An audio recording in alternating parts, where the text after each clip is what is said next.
I really like problems like this because I like the visuals. So we're going to use this visual right here. They give us the picture of the function instead of actually giving you the function. Letter A says estimate the rate of change at n at t equals 2003.5. So 2003.5 would be right about here, like right in the middle. All right, and they give us the point right there. Oh, that kind of makes sense. Now, whenever you see something that says something like this, rate of change, it's also talking about the instantaneous rate of change. Sometimes they cut out the instantaneous part. So it wants to find the instantaneous rate of change at t equals 2003.5. What do you know the instantaneous rate of change to be? It is the slope of the tangent line. I heard secant. Now, instantaneous rate of change is the slope of the tangent line. The slope of a secant line is the average rate of change. So you still have, they're both talking about rates of change, but we'll get there. So if you want the instantaneous rate of change, you need to find the slope of the tangent, okay? So when I look at my picture right here, are we given a tangent line there? There it is, right there. Okay, it's dotted and everything. Can you guys find approximately what the slope is of that dotted line? Absolutely. Let's approximately do it. It looks like these are counting by 0.5s, right? And so if I go from this point to, let's say, this one right here, what do you guys think that is? If I go from there to there, that's not 0.5 quite. Like, if I went all the way to here, that would be 0.5. So I'm trying to find the rise of that and the run of that. 0.25? Okay, I agree with that. So the rise is 0.25. And then what's my run? 1. Okay, so 1. So it's about 1/4 or 0.25. That is your approximate instantaneous rate of change at, let's see, we'll just put at 2003.5. So we're going to put 1/4 right here. So that's your answer for the first one. So what do we have to remember from there? Instantaneous rate of change, or rate of change, sometimes they cut out instantaneous, is the slope of the tangent line. We looked at that yesterday. Okay, check this next one, B. B says, does the rate of change increase or decrease as t increases? Explained graphically. Okay, so the rate of change is at any given point, right?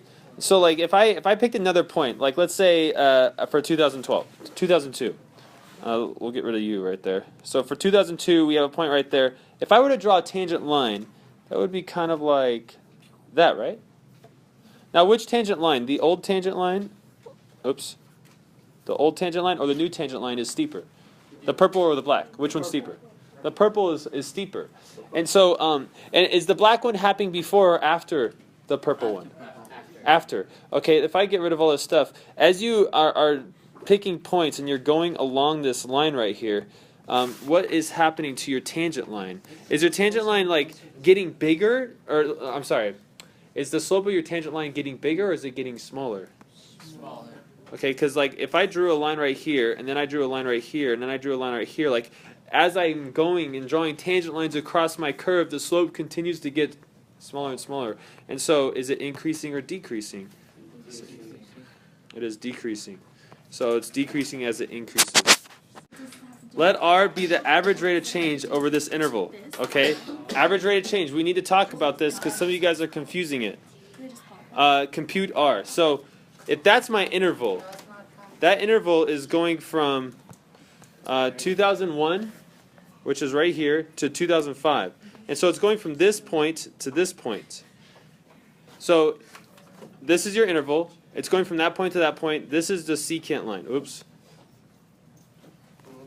If you wanted to find the average rate of change, you just have to find the slope of that secant line. Okay, so it's not just like the instantaneous rate of change or the rate of change. This is the average rate of change. So you just have to find the slope of that line. So coming from there, that would be 1, 2, almost 3. Almost 3. How do I know? Because I know these units right here are 0.5, right? It counts by 0.5s. What's that? How do you know what the secant line is? Because it gives me the interval. I know what the secant line is because it gives me this and this. The interval goes from 2000. Yeah. So I just connect those 2 points. Now if I go, that's 0.5, that's 1, and that would be 1.5, right? So my rise would be approximately 1.5. What's my run? That would be 4, right? 1, 2, 3, 4. Yeah. So 4 is my run. So I'm going to go 1.5 divided by 4. And what do I get when I go 1.5 divided by 4?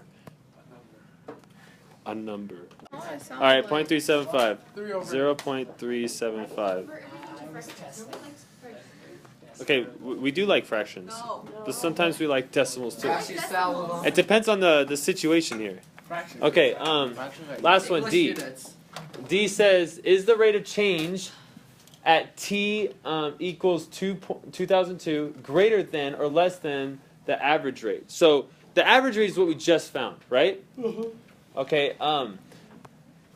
this is talking about at 2002, so I'm going to erase the stuff on my graph here. At 2002, at this point, is that greater than, is this line right here, is that greater than or less than the average rate? Now, let me draw my average line back.